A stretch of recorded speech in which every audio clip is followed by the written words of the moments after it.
Welcome! Today's video tutorial will tell you how to convert PDF to an Excel file, quick and easy. First, open Microsoft Word. On the left you can see Open, and through the option Browse you'll find the PDF file you want to convert.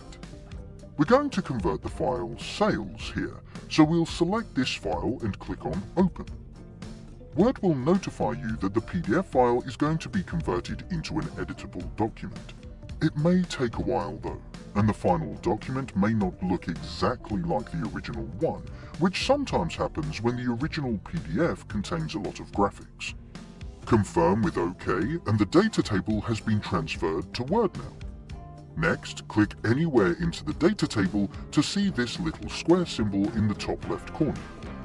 Use a right-click and select Copy from the menu. And now's the time to excel.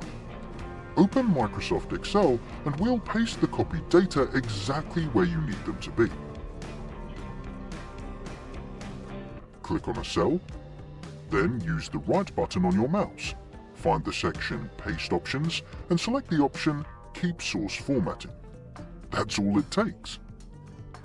The data table from the PDF document has been easily transferred to an Excel sheet where you can edit the data as you like without any difficulties.